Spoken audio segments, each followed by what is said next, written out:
फिजाओं में शाहीन गरजे,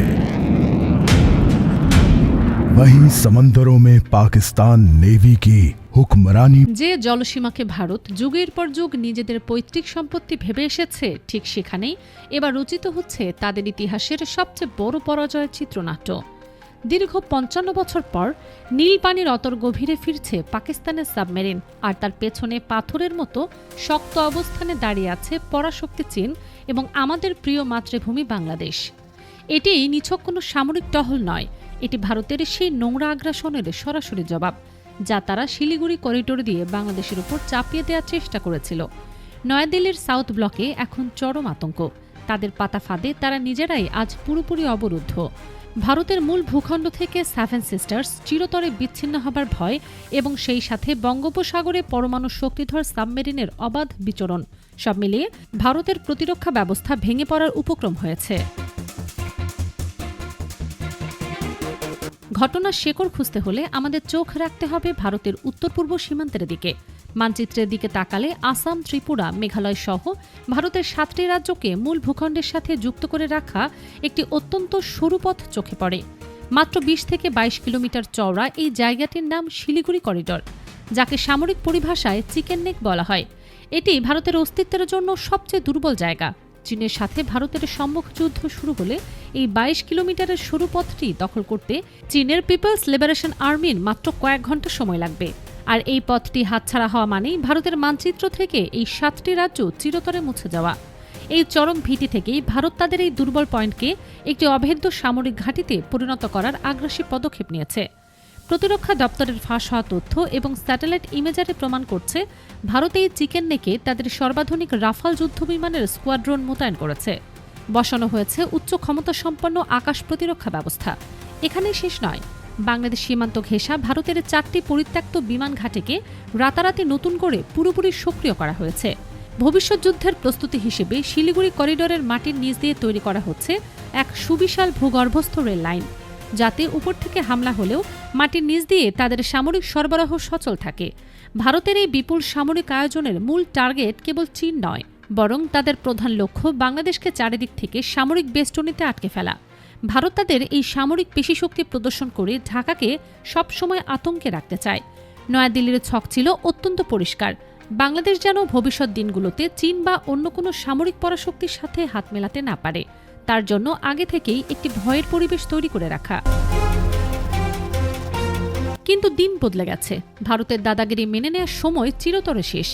ভারত যখন উত্তর দিক থেকে সামরিক চাপ প্রয়োগ করে বাংলাদেশকে কোণঠাসা করার দিবাস্বপ্নে বিভোর, তখন তাদের দক্ষিণ প্রান্তে বঙ্গোপসাগরে শুরু হয়ে গেছে এক অভাবনীয় সামরিক মেরুকরণ।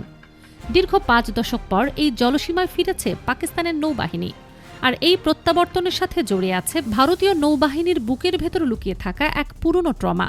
১৯৭১ সালের যুদ্ধে পাকিস্তানের সামরিক পরাজয় ঘটলেও একটি নির্দিষ্ট ঘটনা ভারত আজও ভুলতে পারেনি। সেই যুদ্ধে পাকিস্তানি সাবমেরিন PNS হাঙ্গরের ছোড়া টর্পেডোর আঘাতে বঙ্গোপসাগরের বুকেই সলিল সমাধি হয়েছিল ভারতীয় যুদ্ধজাহাজ INS খুকরির। স্বাধীন ভারতের ইতিহাসে কোনো যুদ্ধজাহাজ ডুবে যাওয়ার সেটাই ছিল প্রথম এবং একমাত্র ঘটনা।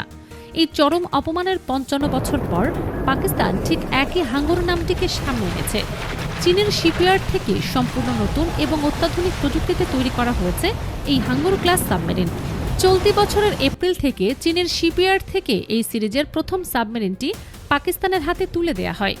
এটিকে কড়া পাহারায় করাচি বন্দরে নিয়ে আসে পাকিস্তানি যুদ্ধজাহাজ PNS তৈমুর। চীনের সাথে চুক্তির আওতায় পাকিস্তান এই সিরিজের মোট ৮টি অত্যাধুনিক সাবমেরিন হাতে পাচ্ছে। এই নিঃশব্দ ঘাতক সাবমেরিনগুলো যুক্ত হবার পরই পাকিস্তানের নৌবাহিনীর পক্ষ থেকে এক সরাসরি ঘোষণা দেয়া হয়, যা ভারতের সামরিক কর্তাদের রাতের ঘুম পুরোপুরি কেড়ে নিয়েছে। জুন মাসের প্রথম সপ্তাহে শ্রীলঙ্কার কলম্বো বন্দরে অবস্থানরত পাকিস্তানি নৌবাহিনীর flotilla commander commodore Omar Farooq আন্তর্জাতিক সংবাদ মাধ্যমের সামনে অত্যন্ত দৃঢ়তার সাথে জানান, নতুন হাঙ্গর ক্লাস সাবমেরিন হাতে আসার পর পাকিস্তান এখন বঙ্গোপসাগরে দীর্ঘমেয়াদী সামরিক উপস্থিতি বজায় রাখতে শতভাগ সক্ষম। এই একটি ঘোষণা ভারতের নৌবাহিনীর ইস্টার্ন কমান্ডের ভিত নড়িয়ে দিয়েছে।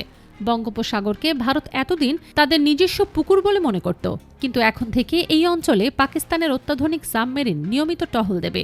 ভারতের পূর্বাঞ্চলীয় নৌঘাঁটি এবং বিশেষ করে বিশাখাপত্তনমে অবস্থিত তাদের অত্যন্ত গোপনীয় সাবমেরিন ঘাঁটির সমস্ত নড়াচড়া এখন সরাসরি এই হাঙ্গরের রাডারে ধরা পড়বে। ভারতের নৌবাহিনীর যুদ্ধজাহাজের গতিবিধি এবং তাদের গোপন সামরিক প্রস্তুতি এখন খুব সহজেই পাকিস্তান এবং চীনের নজরদারির আওতায় চলে আসবে। আর সবচেয়ে বড় ধাক্কাটি হল, ভারত চাইলেও এই হাঙ্গরের টহল আইনগতভাবে আটকাতে পারবে না। আন্তর্জাতিক সমুদ্র আইন বা আনক্লস এখানে ভারতের হাত পা পুরোপুরি শেকলে বেঁধে দিয়েছে। আন্তর্জাতিক সমুদ্র আইন অনুযায়ী যে কোনো দেশের উপকূল থেকে 12 নটিক্যাল মাইল পর্যন্ত অংশটি সেই দেশের নিজস্ব বা সার্বভৌম এলাকা হিসেবে ধরা হয়। এরপর 200 নটিক্যাল মাইল পর্যন্ত এলাকাটি হল এক্সক্লুসিভ ইকোনমিক জোন। কিন্তু এই 200 নটিক্যাল মাইলের বাইরে পুরো সুবিশাল জলসীমাকে বলা হয় হাই সিস বা আন্তর্জাতিক জলসীমা। এই আন্তর্জাতিক জলসীমায় পৃথিবীর যে কোনো দেশের যুদ্ধজাহাজ বা সাবমেরিন সম্পূর্ণ স্বাধীনভাবে চলাচল ও টহল দেওয়ার শতভাগ আইনি অধিকার রাখে। বঙ্গোপসাগরের ভৌগোলিক আয়তন অত্যন্ত বিশাল। পূর্ব থেকে পশ্চিমে এর গড় প্রস্থ 540 থেকে 700 নটিক্যাল মাইল। এর মানে হল বঙ্গোপসাগরের মাঝখানের এক বিশাল অংশ পুরোপুরি আন্তর্জাতিক জলসীমা। পাকিস্তান যদি তাদের এই অত্যাধুনিক হাঙ্গর সাবমেরিন নিয়ে সেই আন্তর্জাতিক জলসীমায় অবস্থান করে এবং ভারতের বিশাখাপত্তনম নৌঘাটির দিকে টর্পেডো তাক করে রাখে, তবুও ভারতের কিছুই করার নেই। নয়াদিল্লি কেবল দূর থেকে অসহায়ভাবে দাঁত কিরমির করতে পারবে, কিন্তু আইনি বা সামরিকভাবে একটি গুলি ছোড়ারও সাহস পাবে না। ঠিক এই সমীকরণে বাংলাদেশের ভূমিকা সবচেয়ে নির্ণায়ক এবং ভয়ঙ্কর রূপ ধারণ করেছে। 2024 সালে বাংলাদেশের রাজনৈতিক পট পরিবর্তনের পর ঢাকা এবং ইসলামাবাদের মধ্যে অতীতের সমস্ত কূটনৈতিক দূরত্ব জাদুর মতো উধাও হতে শুরু করেছে। দুই দেশের মধ্যে এখন বাণিজ্য ও কূটনীতির গণ্ডি পেরিয়ে সরাসরি সামরিক যোগাযোগের এক নতুন অধ্যায় শুরু হয়েছে। এর সবচেয়ে বড় এবং চাক্ষুষ প্রমাণ পাওয়া যায় 2024 সালের নভেম্বর মাসে। 1971 সালের পর দীর্ঘ 53 বছরে এই প্রথম কোনো পাকিস্তানি যুদ্ধজাহাজ সরাসরি বাংলাদেশের জলসীমায় প্রবেশ করে চট্টগ্রাম বন্দরে এসে নোঙর করে। পিএনএস খাইবার নামের এই যুদ্ধজাহাজের চট্টগ্রাম বন্দরে আগমনের ঘটনাটি পুরো দক্ষিণ এশিয়ার ভূ রাজনীতিতে এক প্রচণ্ড ভূমিকম্পের সৃষ্টি করে। ভারত সাউথ ব্লকে তখন রীতিমতো লালবাতি জ্বলে ওঠে। তারা বুঝতে পারে তাদের পাতা জালে তারা নিজেরাই আটকা পড়তে যাচ্ছে। বর্তমানে বাংলাদেশ ও পাকিস্তানের মধ্যে প্রতিরক্ষা সহযোগিতা বৃদ্ধির বিষয়ে অত্যন্ত গভীর আলোচনা চলছে। সামরিক তথ্য বিনিময়, গোয়েন্দা নজরদারির সমন্বয় এবং যৌথ সামুদ্রিক মহড়ার মতো স্পর্শকাতর বিষয়গুলো এখন এই দুই দেশের টেবিলে। ভারত ভেবেছিল শিলিগুড়ি করিডোরে সামরিক শক্তি বৃদ্ধি করে এবং উত্তর দিক থেকে চাপ প্রয়োগ করে বাংলাদেশকে আজীবন নিজেদের মুঠোয় বন্দী রাখবে। কিন্তু বাংলাদেশ অত্যন্ত নিখুঁতভাবে তাদের সামরিক ছক বদলে ফেলেছে। বাংলাদেশ এখন দক্ষিণ দিকে বঙ্গোপসাগরের রুটটি পাকিস্তান এবং চীনের জন্য পুরোপুরি উন্মুক্ত করে দিয়েছে।